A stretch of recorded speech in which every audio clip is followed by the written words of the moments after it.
Welcome back, guys, to another beautiful episode of Bombcast here with your host, Noah J. Bomba, followed by my new cameraman slash coworker slash friend from work. His name is James. Everybody, say what's up to James. James, say what's up to everybody.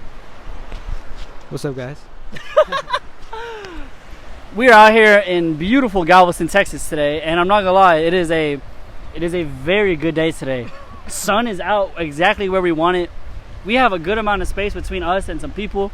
We got birds flying in on one side, families doing their own thing on the other. Not to mention, I think 20, 30 minutes ago, we had a nice Hispanic man come sell us some fruit covered in tahini and chamoy. It's so good. I'm not gonna lie, this motherfucker was fucking that shit up. He was fucking that shit up like crazy. It was mango. I love mango and tahini. Love that mango and tahini. Fuck it up. Mango and tahini combo is pretty crazy. It does go hard. But that's besides the point today. I gotta start us off today with a bomb quote. And bomb quote of the day today is, life moves pretty fast. I don't know if you guys have seen that movie, Ferris Bueller's Day Off. It's towards the very end and middle of the movie where he starts talking about like how life around him moves so fast, and he feels like he doesn't have enough time to envelop the things around him because he's too focused on the things around him. But it's just like it's one of those things where you shouldn't have to think too much about, the things around you. Just know that there are things around you, and when those things come closer to you, then yeah, you can pay more attention to that. But as far as I'm concerned, live in the moment. Live where you're at. And don't forget that you lived in that moment today. It's a beautiful day today. James, you got anything on that, my man? No. Not at all.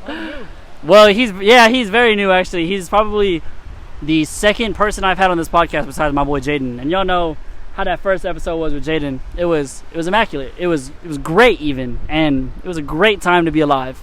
But now we got new people in new sceneries talking about new things. And you know how much I love my new shit, y'all. Like, I love doing new shit.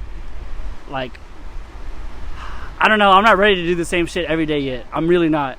As far as I'm concerned, I want to keep living my life, and I want to keep, like, I'm literally in the middle of living my life right now. It's my day off, and I could have done anything today.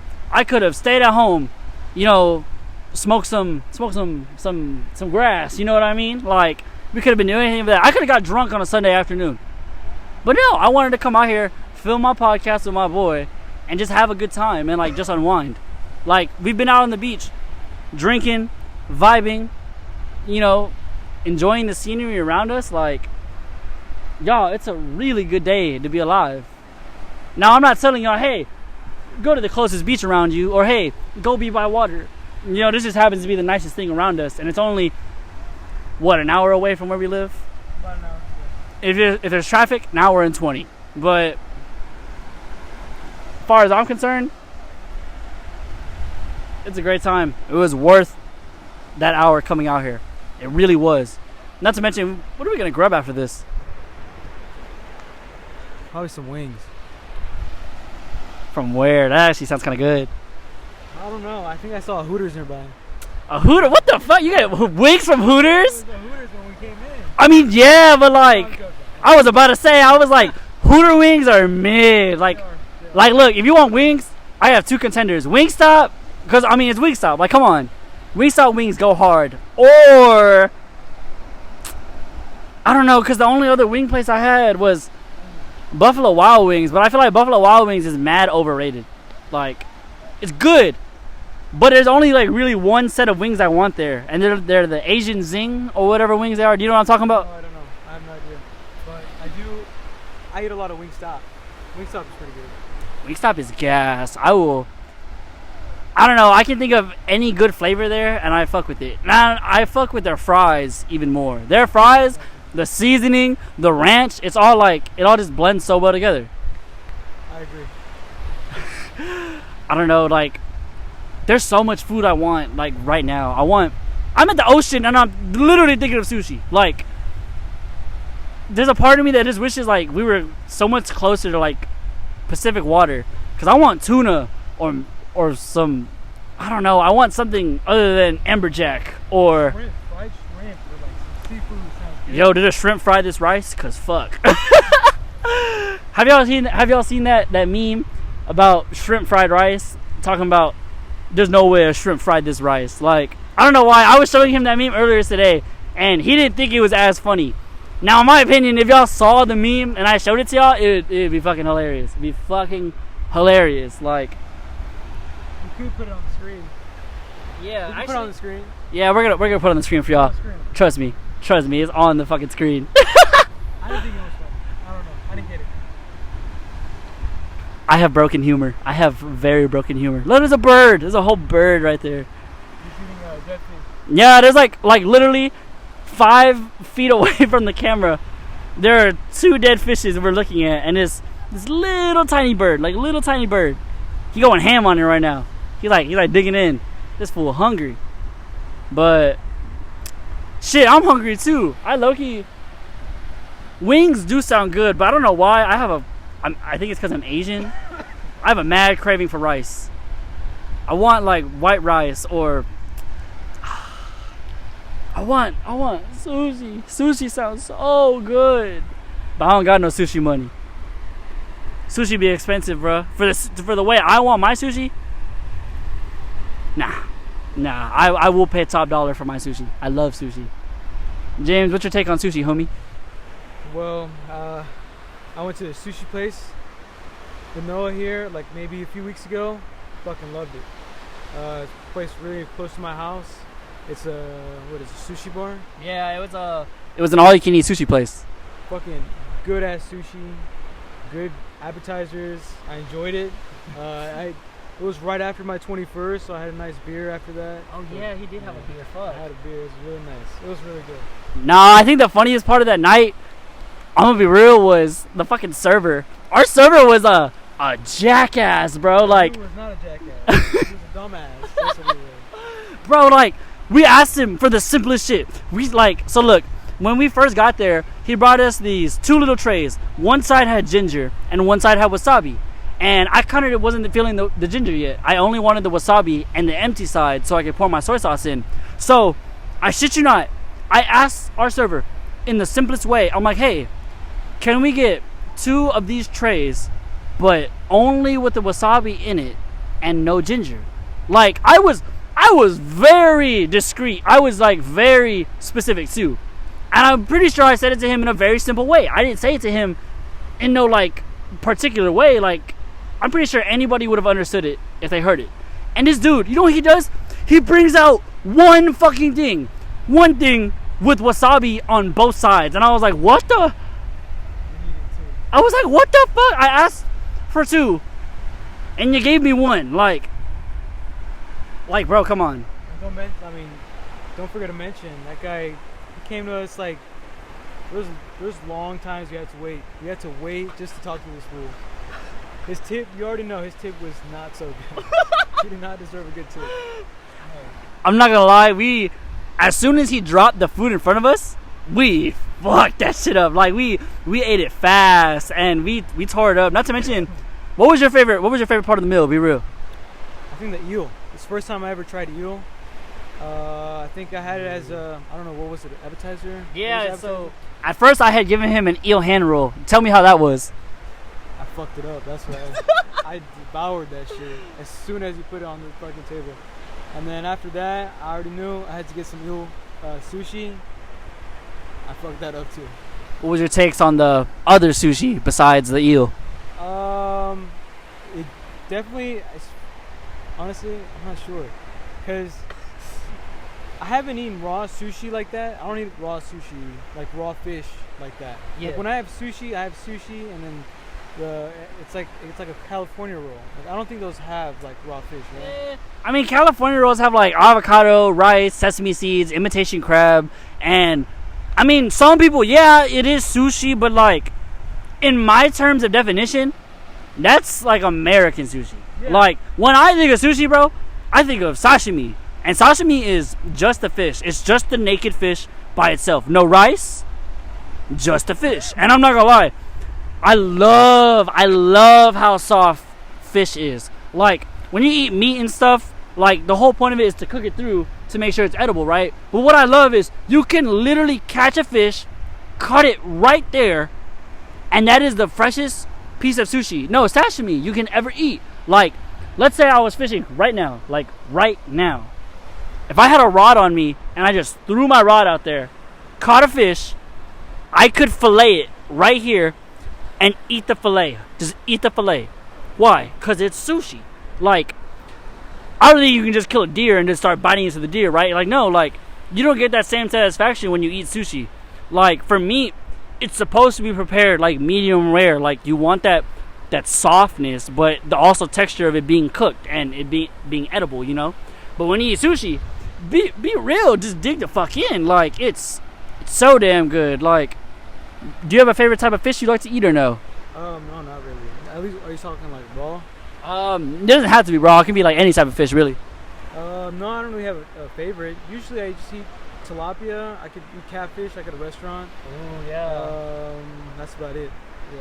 Tilapia and catfish are pretty good. I don't mind those, but I don't know, like, because you know how I'm from Guam, so we have hella tropical fish out there. Like, we have a fish. It's called, in my language, it's called tatagat.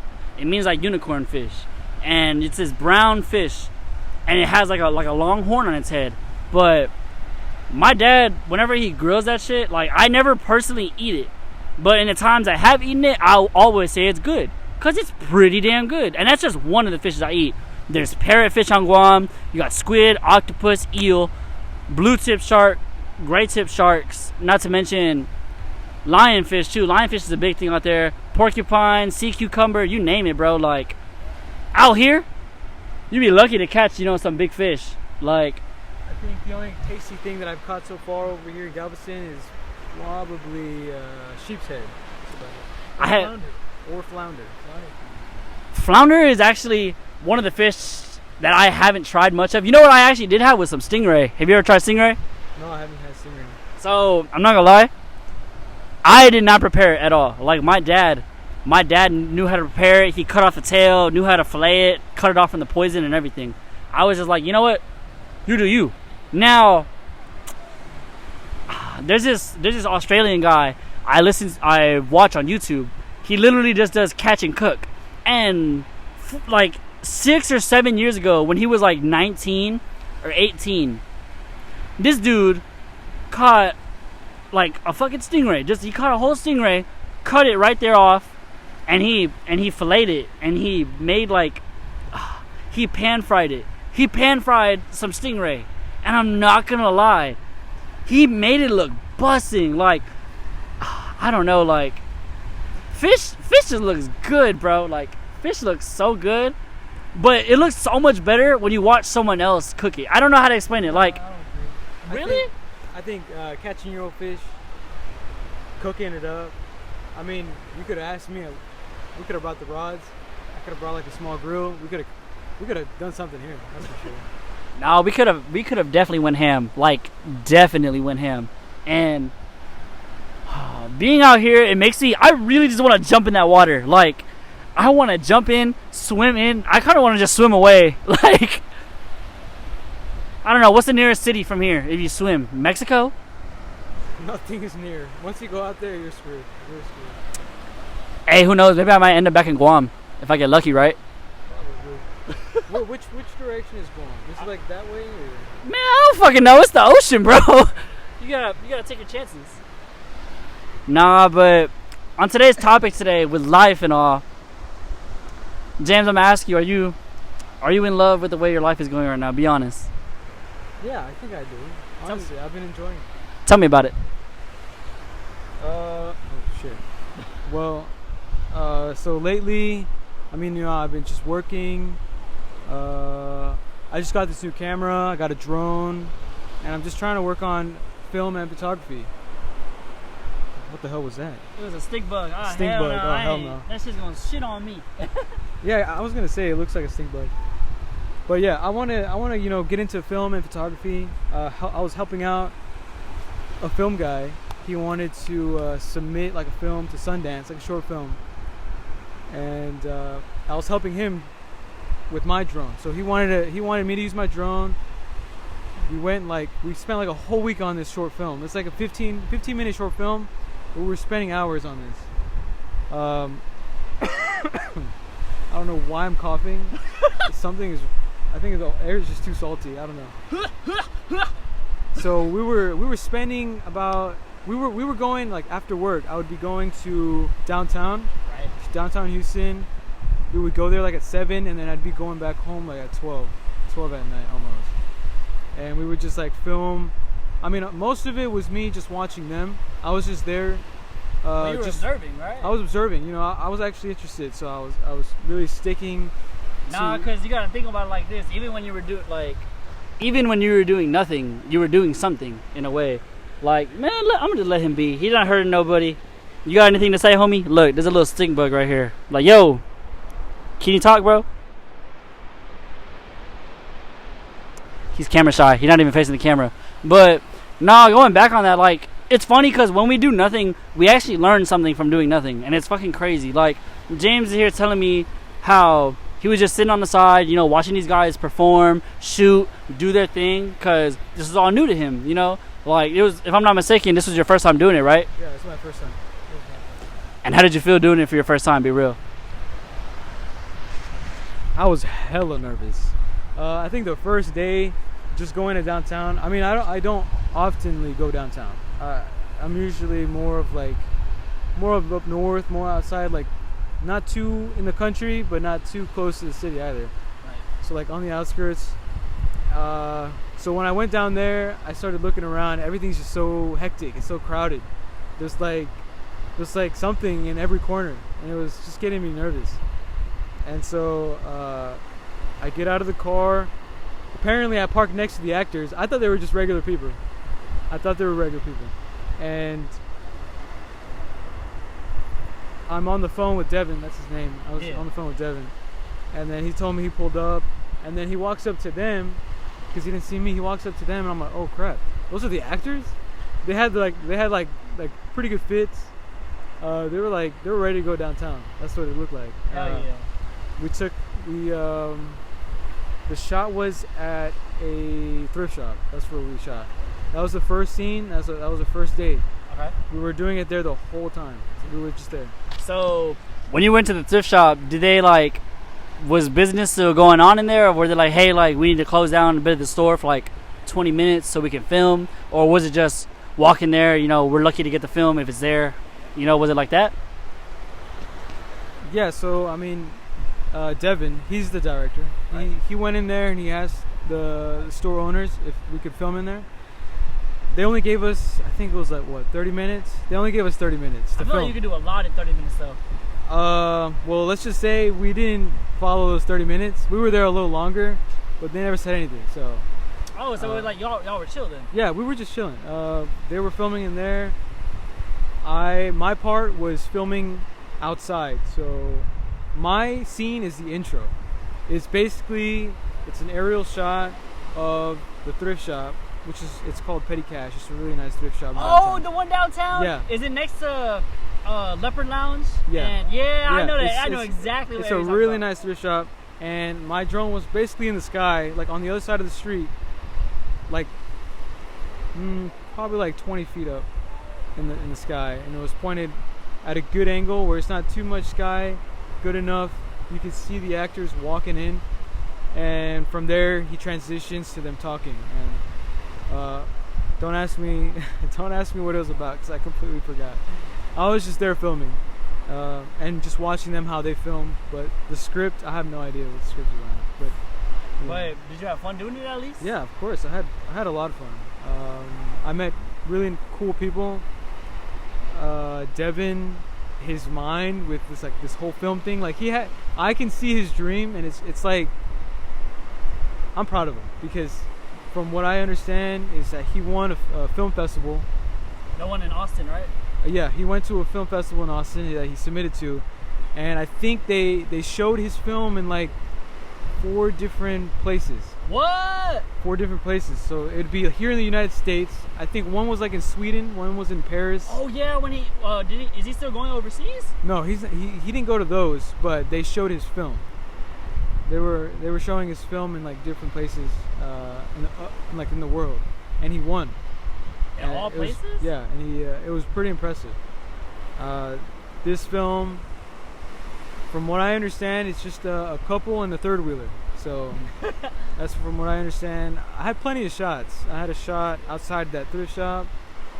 Where else? There was a shot when they were like walking to. There's like a strip of clubs in downtown. Where was it? I think it was Main Street. I don't know. I think it was like somewhere in Westheimer. Oh, probably near Washington then. Probably. And I was basically just flying my drone out there at night. You could see people walking. You could see crowds. You could see the lights of the clubs. It was really nice, really nice little scenery that I got to record. Yeah. And I think that night that we were recording, I met one of Devin's friends, and this guy. Apparently, he used to film for David Dobrik. Or no, not film for David Dobrik. Oh, but like he was like, well, not a photographer either. He was, I guess he was his friend, honestly. He was David Dobrik's friend. And I met the guy, and he has a lot of connections. Plenty of connections. Like, if I want to keep working on like this aerial photography, drone, or anything, video photography, this guy, he can hook me up with anything, really. Wow. So, I mean, if you're telling me if I enjoyed it, I definitely enjoyed it because I made good connections. I know Devin, he's going to contact me more for like other opportunities. This film was just the beginning, honestly. Fuck me. See, like, that's what I want to be a part of. Like, don't get me wrong, it's nice, you know, taking pictures for people and whatnot, but I want to do so much more than that. Oh, look, that stink bug is crawling up him. Look, it's right there, that stinky ass fool. So how do they stink? They like, if you fuck with them, I think they like shit on you or something. Oh, shit, I don't want to. But, Definitely don't want that. nah, but, cause the most like recent thing I have ever that I love is I went to a Daniel Caesar concert. I went and saw Daniel fucking Caesar. And you have no idea how big that is for me, because Daniel Caesar is one of my top 3 artists. I love him. I love his music. I love what he does. Like, oh my god, it was immaculate just listening to him the entire time and hearing other people feel that same way around me. Like, the entire room was a vibe. His voice, majestic. The way he performed, absolutely stunning. And you know the best part? I captured all of it. I took his pictures. I recorded him singing. I got everything I needed. And let me tell you, it was so fucking worth it. It was worth that $100 I spent for the ticket. It was worth that $35. No, I didn't. This is the crazy part. I didn't even have to wait in line. Like, bro, when I got there, they saw my camera bag and they said, "Hey, are you media photography?" I'm like, yeah, I'm here to take pictures. Oh, okay, then head back that way, around the back. I'm like, what? I'm surprised they didn't ask for your name. Nah, right, that's what I was saying, like, thinking I was on a whole list or something. And, bro, it got even crazier when I went inside, right? Because, look, so, I don't know if y'all been to concerts before, but that general admission, it ain't no joke. You gotta fight for your spot down there. Like, you gotta actually fight for it. And it fucking sucks. Like, I don't know how many tall people I had in front of me. I don't know, man. It was hard. It was hard, but I had so much fun doing it. And then there was like this group of Asian people, like Vietnamese, I think some Chinese people.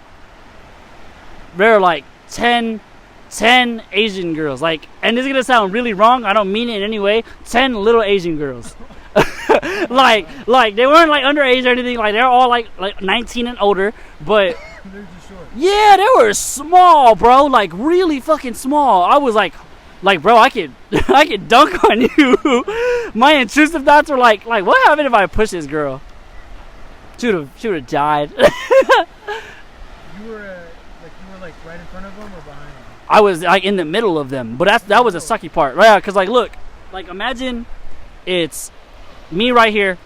Oh no, it's imagine like I'm the back half of the girls and you're the front half of the girls, and right here is that middle space. This is exactly how close I would be. I would be directly in the middle of them, like right here, and I would just tower over them. Like, and don't get me wrong, I didn't notice until a girl tapped me on my shoulder and was like, "Hey, you're kind of tall. Do you think my friends and I can switch spots with you?" I was like, "Yeah, let's course." I feel bad. literally, when they got in front of me, it made no difference. But I just saw like a bunch of short Asian girls, and it was so damn funny. I don't know why. And then I look in the back of me, there's a bunch of Asian guys. But like, oh, this is my thing is, I'm not racist, I swear, because I'm Asian too. But I don't know, the way I act and the way I see other Asian people act, it's so different. And then, especially those big Asian friend groups, I can't do all that. I can't do all that. What do you mean those big Asian friend groups? Okay, so like a known thing is that you see one Asian, chances are they're friends with a bunch of other Asians. Me, Oh, I see. yeah, but like, see, look, I have culture in my group. Like, we're not all Vietnamese, we're not all Japanese. Like, look, I'm Japanese, Korean, Pacific Islander. James is Hispanic. My best friend Jaden, he's black and Japanese. My other best friend Kai, he's Hawaiian. And then my cousin that I live with, he's Chamorro. Like, they may be all similar to me, but we're not all the same shit. And the funniest part is, like, as we are all so different. Like, I get told I fucking talk a lot. Jaden, he's kind of quiet, a little timid, but he's not afraid to talk. My boy Kai, he's not afraid to talk either, but he's not as expressive and as loud and as upbeat as I am. My friends can all agree with that, but it's because, like, how different we are that we get together so well. Does that make sense? Yeah, I agree. Like, in my opinion, I don't think I could be friends with a group of people who all have the same fucking last names. Like, I don't know why. When I was there at the concert, I asked that girl, I was like, oh, so like, what's y'all's ethnicity? She's like, oh, we're Vietnamese. Like, 4 of us have the same last name. I was like, really? Are they cousins? No, it's a fucking Asian thing. Like, look, I don't know if you noticed, but a really common Vietnamese last name is Nguyen, not W-I-N. It's N-G-U-Y-E-N-N. The N and the G and the U are silent, and it turns into like a Nguyen, like a W. Okay. And sure enough, they all had the same fucking last name, but in no way were they related. Because it's an Asian thing. Like, it's a Vietnamese thing. I guarantee you come to Houston, 80% chance you will run into an Asian with the last name of Nguyen. If they're not Vietnamese, and I bet you they're probably Filipino. Because that only seems right to me. Texas has a lot of Filipinos and Vietnamese people. No cap. Like how in Washington, they have a bunch of Pacific Islanders. In California, a bunch of Asians. Like, a bunch of Asians. I think Koreans, they have a lot of Indian people there too.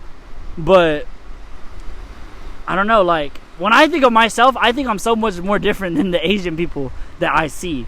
Like, I'm loud and expressive. They are obnoxiously loud. Like, obnoxiously. And I'm not even fucking kidding. Like, at all.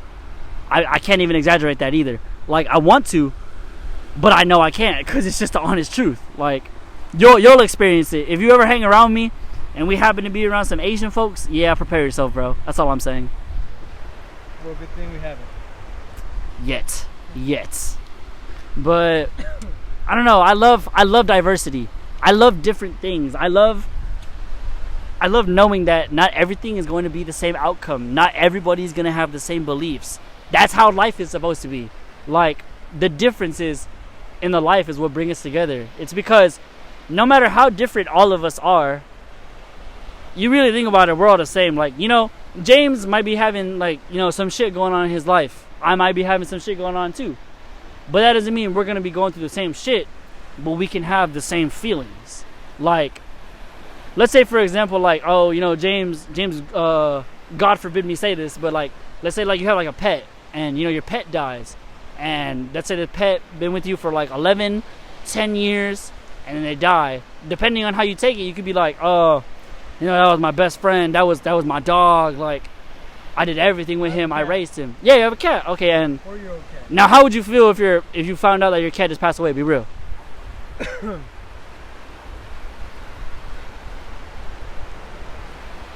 would I feel? You can't even describe it, can you? See, like, I don't know, because, like, if that happened to me, I would be bawling. I would be crying. I would be like, my cat just died. Like, now I don't really like cats, but I know for a fact if I shared that much time with something that sentimental, with all the memories and all the feelings and all the time I spent with that one thing, of course I'm gonna feel some way. But there are other people who try to hide it and be like, no, like, my cat did everything he could for me. I love him, but now he's gone. Bro, like, it's okay to cry. Like, it's okay to grieve. It's okay to understand that he's lost. Like, what really irritates me is that, like, if I went through a loss and I genuinely cried, I would really hope other people would do the same shit. Like, I don't want to hear someone's grandma died, but they look at me with the straightest face, like, oh yeah, like, my grandma's dead. Like, okay, I guess, like, you might not be the best at conveying emotions.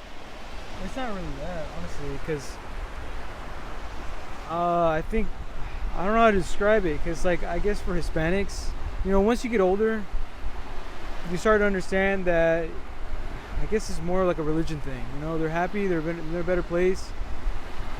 With Hispanics, yeah, you can have like a day or two of crying, but after that, you start to understand that they're in a better place. Right.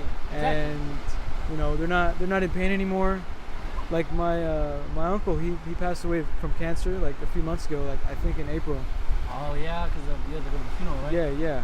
And I mean, my aunt was devastated. Obviously, right?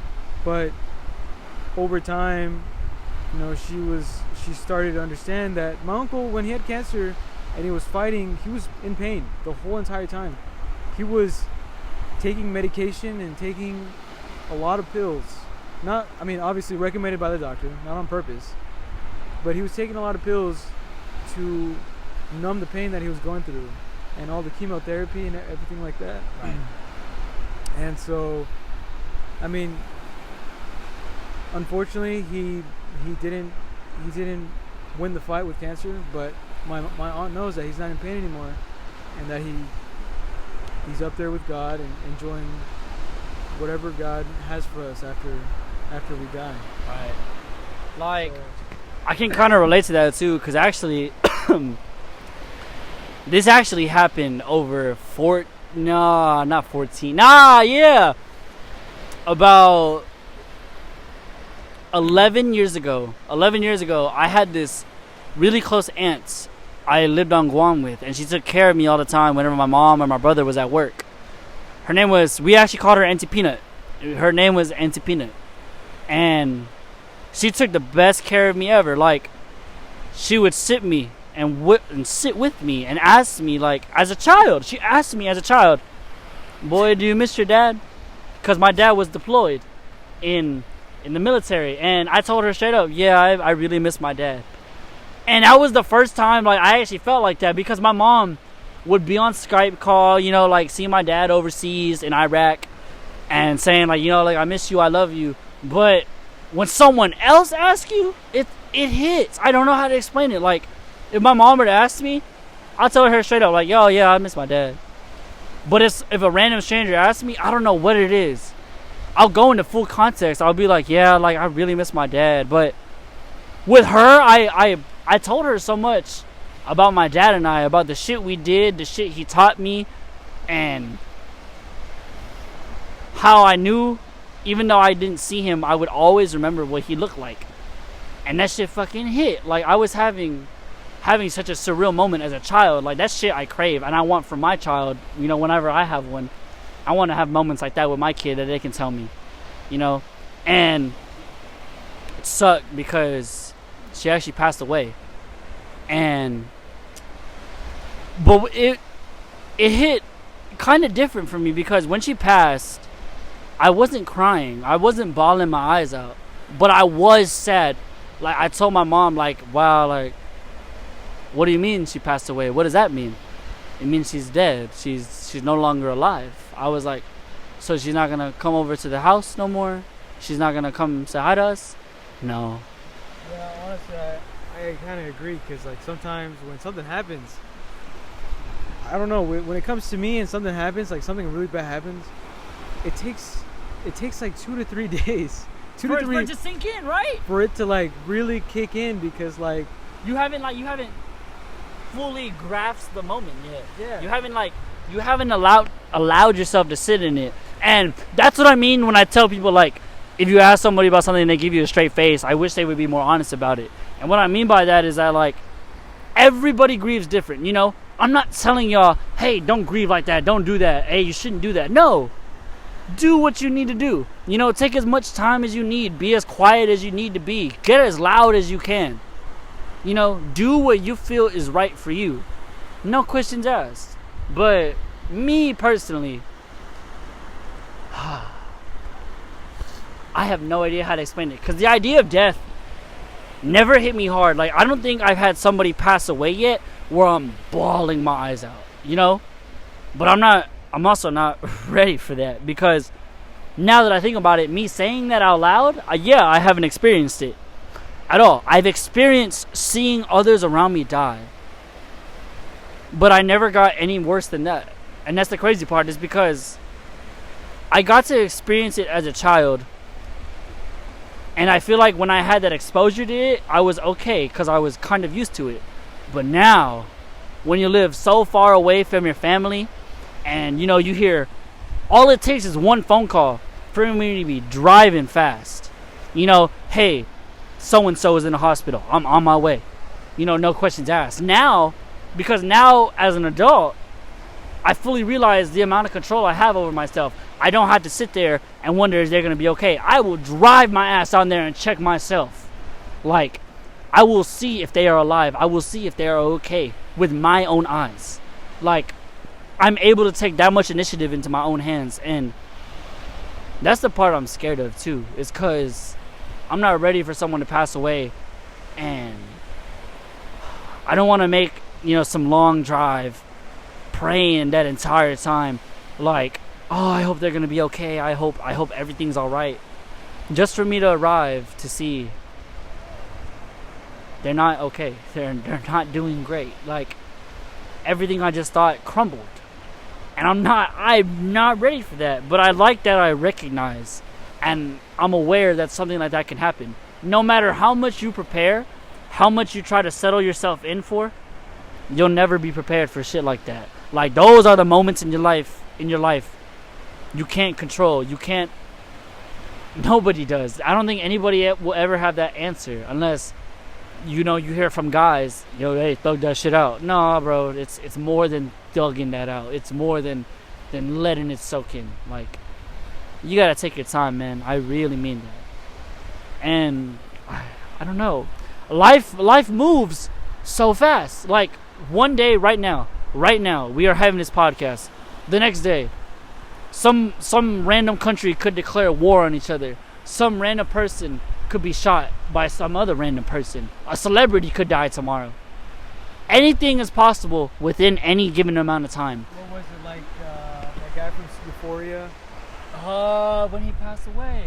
You know what I'm talking the about, guy who right? played as a Fez. Fez, yeah. Yeah, I love. He was my favorite character. Yeah, honestly, when I watched that last episode of when he went off on Rue? not on Rue, the other guy, the football guy. Oh, on Noah. What's his name? Noah? Well, his name, the tall guy. Yeah. And he beat his ass. Yeah. Yeah, that's Noah. Are you sure? Yeah, his name. I think his name is Noah in the thing. No, it's not. No. Fuck, wait. It's been a while. It's been like maybe. I haven't seen Euphoria in a minute. It's been like 2 years since I've seen it. The only characters I remember are Rue, Maddie, Cassie, Jules, Fez, Lexi. Lexi is the best fucking girl. Lexi, Maddie, not Maddie's sister. What's her name? It was Maddie's friend. No, was it Maddie? No, it was Maddie's friend, the white chick. Her sister. Big titties. That was Cassie. Yeah, Cassie. Maddie and Cass. Yeah. Cassie's sister. Lexi, favorite girl character. Well, anyways. Whenever I said big titties. Anyways. Oh, Cat. Yeah, that one. Anyways. So yeah, whenever that actor, his name was Angus. I don't remember his last name. Angus. He was a very upstanding guy. And then another actor had passed away. He was playing as Pee Wee Herman. I don't remember his full name. Oh, you're talking about. The funny ass quiet guy. Yeah. Yes. Okay. So I mean, when I was younger, I used to watch Pee Wee Herman like every time I went to my grandma's house. That's what I'm playing, and that was almost every weekend. I was watching that movie over and over again. Like, I don't know how I did it, but I was watching that movie over and over again, and just seeing him die, and then Fez die, and I think maybe there's like 2 more actors, or maybe another actor that I don't know about. I'm gonna stand up real quick. Oh, yeah. I need to stretch. But yeah, I mean, it was just a shock to me, man. Life moves really fast. One day you can have a nice day like this, you know, enjoying it at the beach, and tomorrow the world could end. It's just that simple. I'm not sure about it can end, but not the world. It more could like change. your world. It could change. It could really change. I need to piss. I need to piss. Looks like we gotta dig another hole. No, I'm not ready to dig another hole. I'm just like running in place, so I know. The sun's setting down. There's people fishing on a right and left. Oh my god. I'm not sure if they have caught anything, but they're about to catch Noah pissing somewhere. Cheeks out. Oh my god, no. Nah, but aside from me needing to piss, it is a beautiful day out here today.